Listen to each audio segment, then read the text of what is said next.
네, 오늘 함께할 두 분 전문가 소개해드리겠습니다. 하이투자증권 스마트 PB센터 이권희 멘토 나와 있고요. 리서치 아름의 고윤기 멘토도 함께하겠습니다. 어서 오십시오. 자, 일단은 금리와 관련된 얘기로 제가 시작을 해봤거든요. 결국에 시장에 이번 주 내내 아마도 미국의 금리와 관련된 얘기를 하면서 조금은 경계감, 그러니까 눈치 보기의 장세가 있을 수 있다라는 생각이 드는데 먼저 이권희 멘토부터 지금 시장을 어떻게 파악하고 계시는지 얘기 좀 해주시죠. 이제 시장은 설마 하고 있는 것 같고요. 네. 그러니까 뭐 금리를 올리겠냐 설마 이렇게 지금 보고 있는 것 같고, 그래도 혹시 모른다라는 것 때문에 뭐 일단은 최근에 또 주가가 많이 올랐고, 뭐 주요 선진국 시장들뿐만 아니라 우리나라 국내 시장도 마찬가지로 주가가 좀 많이 올랐습니다. 그리고 이미 이제 환율 같은 경우도 이제 우리가 지금 1,300원대 밑으로 내려가 있다는 거는 미국이 금리를 더 이상 올리지 않는 거에 대한 베팅이 환 시장에서도 이미 좀 나왔다라고 보시면 될 것 같고요. 그러면 이제 이런 부분들은 이제 시장마다 좀 차이가 있지만 여전히 이제 전반적으로 이번은 동결인데, 앞으로 이제 금리를 올릴 거냐 말 거냐, 뭐 7월 FOMC에 또 다시 이제 뭐 시선이 넘어간다라고 좀 얘기를 하고 있는데, 아마 이번에 동결이 나오는 게 중요한 게 아니라 뭐 사실은 동결이 나오는 건 예상했던 바니까 동결 이후에 어떤 코멘트가 나오느냐가 되게 중요할 것 같습니다. 그래서 일시적으로 지금 한번 추세를 보겠다라고 지금 얘기할 가능성이 높다라고 보고 있는데, 그러면 그 시장은 또 다시 한번 7월에 이제 금리 인상에 관해서 우려를 하면서 또 한번 밀릴 수도 있다라고 보고 있습니다. 그래서 그런 부분들은 여전히 좀 리스크 요인으로 작용할 가능성이 높은데, 연준 입장에서는 좀 시장 그런 부분들을 좀 열어놔야 되기 때문에 말바꿈이라고 얘기가 나오면 안 되기 때문에 어느 정도 그 여지를 좀 두는 매파적인 발언을 할 가능성이 높다라고 보고 있고요. 오히려 이제 이런 상황에서 지금 대형주들은 좀 쉬어가고, 오히려 이제 중소형주라든지 일부 섹터가 이제 돌아가면서 올라가는 순환매 장세가 당분간 좀 이어질 걸로 보고 있는데, 오늘은 이제 뭐 2차 전지 섹터 중에서 좀 못 올라왔던 부분들이 좀 올라오는 부분들을 보여주고 있고, 오히려 그동안 좋았던 뭐 반도체라든지 이쪽은 좀 쉬는 모습을 좀 보여주고 있는데, 이런 부분들을 보면 여전히 자금의 흐름은 좀 양호한 편이고, 오늘 외국인들이나 기관의 매도세도 생각보다 크지 않다는 점에서는 그렇게 이제 뭐 아직까지는 우려할 단계는 아닌 것 같고요. 확인하는 과정이다라고 정도로 보시면 될 것 같습니다. 미국도 최근에 러셀 2000 지수가 좀 강세를 보이는 모습이에요. 그간 사실 중소형주의 강세를 찾아보기가 힘든 게 미국 증시였는데 그게 좀 특징적이다 이렇게 얘기를 하고는 있죠. 자, 고윤기 멘토께도 시장에 관련된 얘기를 좀 들어보고 싶은데, 뭐 CPI 지표가 어떻게 나오느냐에 따라서 좀 바뀔 수는 있겠습니다만, 그래도 시장은 대부분 동결로 미국의 금리 결정을 보고 있습니다. 어떻게 예상하십니까? 아마 이번 주가 좀 큼지막한 경제 지표들이 많이 나옵니다. 뭐 말씀해 주신 것처럼 미국의 기준금리 관련된 이슈, 그리고 CPI, 그리고 이제 유럽의 ECB 회의, 그리고 중국의 물가 지표까지 나오는 게 이제 이번 주거든요.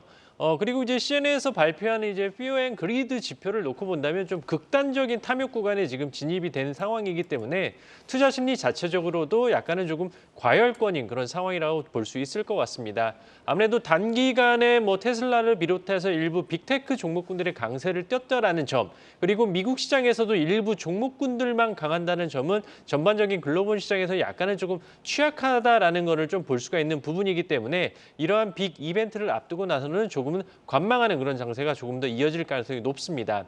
일단 미국 쪽에서는 아무래도 기준금리가 동결이 지금 확률이 지금 70%가 넘는 상황이기 때문에 아마 6월 달은 동결로 갈 확률이 높은 상황이고요.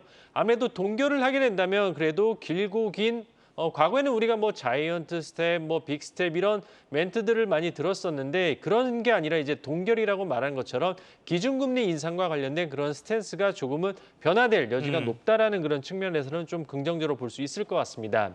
22회의에서는 아무래도 25bp 정도 금리 인상할 것으로 지금 전망이 되고 있는 상황인데요. 이렇게 되게 된다면 당연히 이제 달러와 이제 유로채와의 어떤 환율 관련된 그 격차가 축소됨에 따라서 당연히 달러 약세가 압력이 강화될 수밖에 없습니다. 당연히 이렇게 된다면은 채권 금리가 하향이 됨에 따라서 당연히 신흥국가 그리고 위험 자산에 대한 선호 심리가 더욱더 높아질 수 있는 그런 상황이 펼쳐지기 때문에 현재 상황으로는 그렇게 썩 나쁘진 않습니다. 다만 단기적으로 급하게 올랐다라는 그런 부분에 있어서는 여전히 쉬어갈 여지는 있다라고 좀 볼 수 있을 것 같은데요. 만에 하나 시장이 조정을 받는다면 저는 비중 확대 전략으로 한번 접근을 해보시는 게 좋을 것 같습니다. 그리고 전반적으로 지금 KDI 우크라이나 한국에서의 어떤 경제 지표 그리고 수출입 지표 또한 어느 정도 정점을 찍고 회복하는 그런 구간대이기 때문에 네. 올 한 해 올 초에 미국의 금리 인하에 대한 기대감 때문에 주가는 좀 오른 부분이 있겠지만은 그러한 인하 기대가 아닌 정상화의 또 다른 진행형이 이제 하반기에도 펼쳐질 가능성이 높기 때문에 올해가 아니라 내년 시장을 놓고 보더라도 일단은 매수 관점으로 접근하셔도 좋을 것 같습니다.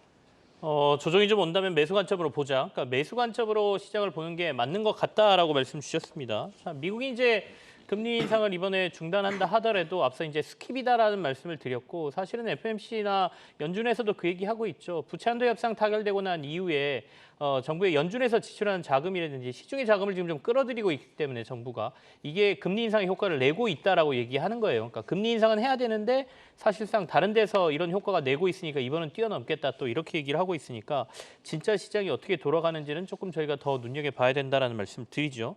자, 그럼 시장에서 움직이는 종목 섹터를 좀 보겠습니다. 2차 전지 봐야 될 것 같아요. 테슬라가 계속해서 상승세를 유지하면서 2차 전지 쪽으로 투자 심리가 좀 개선되는 듯한 모습을 좀 보여주고 있거든요. 이건희 멘토께서 2차 전지 좀 점검해 주시죠.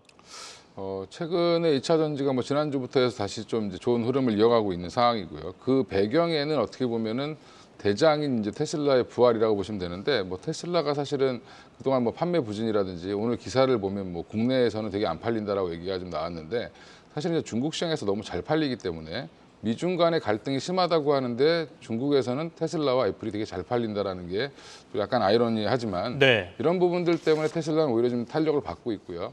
또 하나는 이제 충전 사업을 이제 테슬라 중심으로 예전에 테슬라 보고 같이 하자라고 했을 때는 안 했는데 이번에는 이제 본격적으로 GM이랑도 같이 하고 포드도 같이 하고 하면서 결국에는 이제 충전 사업도 테슬라가 이제 헤게모니를 지는 형태로 가게 됐습니다. 그래서 관련해서 이제 우리나라 충전 관련 종목들도 좀 움직임이 좀 있는데 일단 이제 이런 부분들을 보면 이제 테슬라 입장에서는 충전이 돈이 된다라고 생각했기 때문에 이쪽으로 접근을 한다라고 보시면 될 것 같고요. 그 외에 이제 그러면서 결국에는 우리나라도 보면 양극재라든지 그 외에 이제 새로 뜨고 있는 음극재, 실리콘 음극재 관련된 종목들이라든지 새롭게 또 다시 부각된 건 충전소 관련 종목들이죠.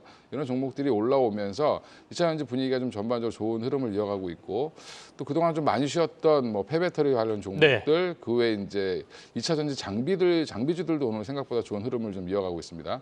그래서 이러면서 그동안 못 올라왔던 쪽에서도 여전히 좀 다시 좋은 흐름을 이어가고 있고 양극재라든지 기존의 이제 셀 업체 같은 경우는 전고점을 이제 돌파하려고 하는 그런 모습을 좀 보여주고 있는데 여전히 아직까지는 좀 힘이 좀 딸리는 그런 모습을 좀 보여주고 있습니다. 그러니까 이런 부분들을 봤을 때는 좀 작은 종목들이 조금 더 많이 올라오고 큰 종목들은 좀 묵직하게 올라오는 그런 흐름을 이어가고 있어서 다행히 이제 우리나라 지금 시장의 주도 섹터라고 불렸던 자동차, 반도체, 2차 전지 중에서 2차 전지가 아직 살아있다는 부분에서는 전체적인 시장 분위기는 긍정적이다라고 보고 있습니다. 자, 그러면 조금 나눠서 생각해 볼까요? 말씀하신 대로 이제 오랜만에 폐배터리 관련주들도 좀 강세를 보이고 있고 여기에 충전 관련주들, 그러니까 차저라고 하죠. 충전 관련주들도 같이 움직이고 있으니까 고윤기 멘토께서 전반적인 2차 전지에 대한 의견을 주셔도 좋고 아니면 폐배터리와 관련된 얘기를 좀 집중적으로 해주셔도 좋겠습니다. 일단 2차 전지 관련해서 아무래도 테슬라가 좀 여러 가지 이제 그 대장 역할을 지금 하고 있는 그런 상황이고요. 아무래도 테슬라가 과연 이제 슈퍼차저 관련해서 이제 포드하고 이제 GM이 합류했다라는 소식에 다시금 테슬라가 좀 강세를 띠는 모습인데 테슬라는 일단 2차 전지 전기차만의 어떤 판매를 하는 그런 업체로만 봐야 되는지에 대해서 한번 고민을 해볼 필요가 있지 않나라고 좀 볼 수 있을 것 같습니다. 자율주행으로 가기 위한 전기차의 어떤 중간적인 그런 단계로 지금 되고 있는 상황이고 이제 충전소 인프라에 따른 어떤 수익 그리고 향후에 기타 어떤 플랫폼으로의 어떤 전환을 할 수 있는 게 과연 이제 궁극적으로 테슬라의 목표이기 때문에 오로지 2차 전지 전기차 판매량에 따른 어떤 수익성만을 놓고 보기에는 테슬라를 그렇게 평가하기는 조금 과소평가되어 있는 게 아닌가 일단 우선적으로 좀 말씀드릴 수가 있을 것 같고요. 네. 폐배터리 관련주들 최근에 다시 또 강세를 띠고 있습니다. 아무래도 2차 전지 리사이클 시장이 전기차가 당연히 이제 커지게 되면 이제 리사이클 재활용과 관련된 시장도 커질 수밖에 없는 상황이고요. 연평균 성장률이 33% 정도 되는 그런 성장이기 때문에 당연히 수혜를 볼 수 있는 부분인 것 같습니다. 당연히 이제 원자재 가격이 연일 강세를 띠고 있는 부분이기 때문에 이 폐배터리 관련된 시장 또한 커질 수밖에 없는 그런 상황이라고 볼 수 있을 것 같은데요. 대표적으로 LG 에너지 솔루션은 이제 화유 코발트와 이제 합작 법인을 세우고 이제 리사이클에 대한 어떤 지분 투자까지 지금 이루어지고 있는 상황이고 국내 기업 중에서는 아무래도 성일 하이텍이 좀 많은 업체들과 많은 협력 관계를 갖고 있습니다. 뭐 SK 이노베이션이라든지 삼성 SDI 등과 같은 그런 배터리 업체들과의 협력 사업을 하고 있기 때문에 폐배터리 관련해서 일단 성일 하이텍이 아마도 탑픽이 되지 않을까라고 좀 볼 수가 있을 것 같고요. 네. 충전소 사업은 좀 재미난 거를 한번 확인할 수가 있는데 우리나라 지금 급속 충전기 사업이다라고 놓고 본다면 아마 대부분이 대기업 SK 일렉링크라든지 뭐 LG전자, 애플망고가 1등이 아닐까라고 생각할 수가 있으실 텐데 제가 확인을 해보니까 중소형 업체입니다. 비상장인 업체인 이제 대영채비라는 업체가 지금 급속 충전기는 우리나라 점유율 70%로 지금 1위를 지금 갖고 있는 그런 상황인데요. 이 대영채비가 지금 테슬라의 그 슈퍼차저에 대한 한국 판권을 갖고 있습니다. 그렇기 때문에 뭐 슈퍼차저와 관련된 이슈가 나왔을 때 대영채비의 지분을 갖고 있는 휴맥스가 급등이 나왔던 이런 부분이 조금 눈에 띄는 부분인데요. 다만 매매하실 때 오로지 지분 가치로에 인해서 수혜를 볼 수 있을 것이다라는 그런 단순한 기대감으로 접근하시기보다는 실질적인 어떤 상장된 수혜주는 없다라고 좀 볼 수 있을 것 같습니다. 그렇기 때문에 향후에 충전소 시장이 커지고 이런 부분에 대해서는 맞습니다. 그리고 우리나라 또한 지금 정부와 지금 우선 협상 대상자로 선택이 된 회사가 바로 S트래픽이거든요. S트래픽 같은 경우에 이제 고속도로에 있는 충전소 사업에 대한 우선 협상자로 선정이 됐는데 문제는 무엇이냐? 우리 애플 아이폰을 쓰시는 분들은 삼성 갤럭시 아이폰 쓰시는 분들 같은 거 충전이 안 되잖아요. 그런 것처럼 이제 핸드폰의 뭐 C타입 그리고 애플의 아이폰 충전기가 다른 것처럼 테슬라는 테슬라만의 그 충전 코드가 다릅니다. 미국 같은 경우에 이제 DC 콤보라 그래갖고 기존에 뭐 GM이나 포드가 썼었는데요. 그 방식이 이제 테슬라 슈퍼차저로 바뀌기 때문에 우리나라 또한 그렇게 바뀔 수 있다라는 그런 가능성이 있다라는 측면에서 충전소 사업에 만약에 투자하실 생각이 있으시다면은 아무래도 어쨌든 지금 전기차 시장의 3대 강국이라고 할 수 있는 이제 테슬라 그리고 GM 포드가 전기차 시장의 70%를 갖고 있는 그런 상황이기 때문에 이 부분 또한은 일단은 고민해 보시고 접근하시는 게 좋을 것 같습니다. 결국에는 충전과 관련된 표준화와 관련된 싸움이 이제 시작됐다 이렇게 볼 수 있어요. 테슬라를 중심으로 한 미국 쪽에서의 표준화로 이제 다들 끌어들일 수밖에 없는 상황으로 변할 수도 있다 이런 말씀이니까 참고해 보시고요. 그리고 아까 대영채비 이 회사 재밌네요. 이 회사의 지분을 갖고 있는 이제 휴맥스가 움직이는 이유가 바로 이것 때문이다 또 이렇게 얘기를 해줬습니다. 그러니까 테슬라에 대한 충전 사업권을 이 대영채비가 가지고 있고 그 지분을 휴맥스가 가지고 있고 이 관계를 설명해 주셨습니다. 혹시 충전이나 폐배터리 관련해서 이건희 멘토 추가로 하실 얘기가 좀 있으신가요? 뭐 폐배터리의 중요성이라는 건 네. 뭐 지금 광물 개발을 하는 게 사실 되게 어렵죠. 뭐 새로운 사이트를 찾아서 광물을 찾아내고 재련하고 이런 과정들을 다 해야 되는데 그 단계를 조금 더 뛰어넘을 수 있는 거고 그리고 결국에는 광물 확보 차원에서 폐배터리의 중요성은 점차 더 부각될 가능성이 높다라고 보고 있습니다. 그러니까 여전히 광물을 캐는 것보다는 배터리를 재활용하는 게 오히려 이런 공해라든지 여러 가지 문제에서 이산화탄소 발생이라든지 이런 부분에서는 좀 더 자유롭다고 보시면 될 것 같고요. 그리고 이제 지금 관련돼서 이제 지금 뭐 충전소 얘기도 아까 말씀 잘 해주셨는데 저도 이제 개인적으로 공부를 해보면 결국에는 완충기 이제 뭐 고속도로라든지 뭐 아파트라든지 이런 쪽에서는 현재 운영을 하고 있는 뭐 S트래픽 정도가 굉장히 좀 좋게 보이고 대기업 단에서는 이제 포스코 DX라든지 아까 얘기했던 뭐 휴맥스 관련된 종목들 이렇게 보시면 되는데 포스코 DX도 전기차 충전 관련된 인프라 사업 그다음에 뭐 공장 자동화 굉장히 여러 사업을 하지만 그중에서 충전 분야는 아주 그닥 그렇게 큰 분야는 아니기 때문에 아직까지는 매출에서 큰 부분을 차지하고 있지는 않지만 여전히 이쪽 사업에 관심을 갖고 있다는 부분에서는 뭐 향후에 어떻게 될지 이제 좀 지켜보셔야 될 것 같고요. 오늘은 이제 SK 뭐 시그넷이라든지 이런 종목들 미국에 이미 진출해 있는 SK가 투자한 회사죠. 이 회사 같은 경우도 코넥스에 있기 때문에 약간 좀 거래하기 힘드시지만 사실은 이쪽도 여전히 주목을 해보셔야 되는데 그룹 차원에서 보면 SK그룹이 가장 좀 이점을 갖고 있지 않겠나.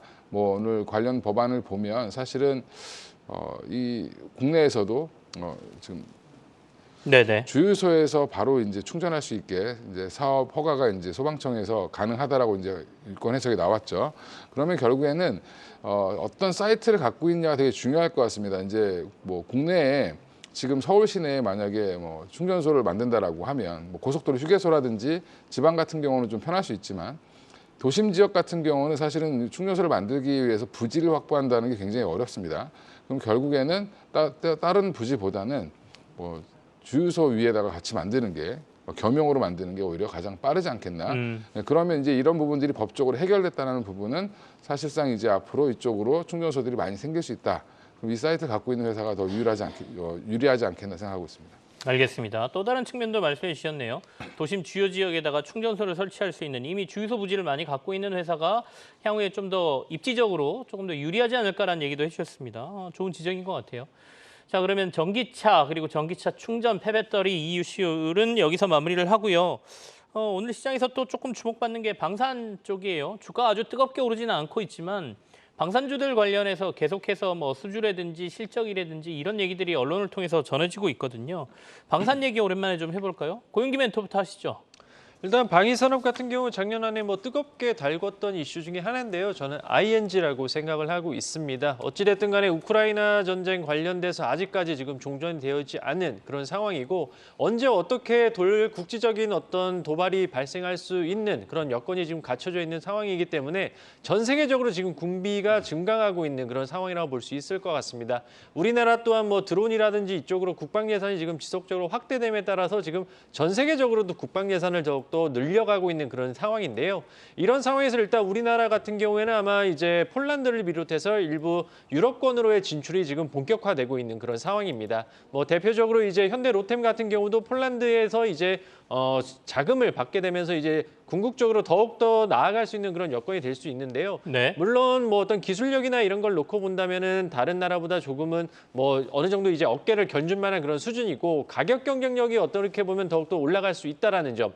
그리고 향후에 어떤 레퍼런스를 쌓았기 때문에 향후에 다른 국가로의 더욱더 나갈 수 있다라는 점 더욱더 긍정적일 수 있을 것 같습니다. 그렇기 때문에 아무래도 좀 단기간에 올 초 같은 경우에는 단기간에 많이 올랐기 때문에 좀 차익 실현성 매물이 나오는데요. 아마 실적이 나오는 그 구간대부터는 다시 한번 레벨업 할 수 있는 구간대가 아마 우리나라 방위산업주가 아닐까 이렇게 보여지기 때문에 뭐 여전히 긍정적인 관점으로 접근하셔도 좋을 것 같습니다. 방산에 대한 조금은 긍정적인 의견을 고용기 멘토께서 제시해 주셨습니다. 자, 그럼 오늘 두 분이 가져오신 종목 한번 확인해 볼까요? 유망주 확인하는 시간으로 들어가겠습니다.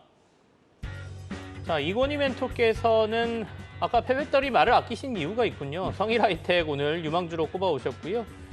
그리고 고용기 멘토께서도 전기차 배터리 방열 소재 전문 기업 나노팀 어떻게 보면 두 분 다 배터리와 관련된 회사를 가져오셨다 이렇게 볼 수 있겠습니다. 이건희 멘토의 성일하이텍부터 투자 포인트 확인해 보죠.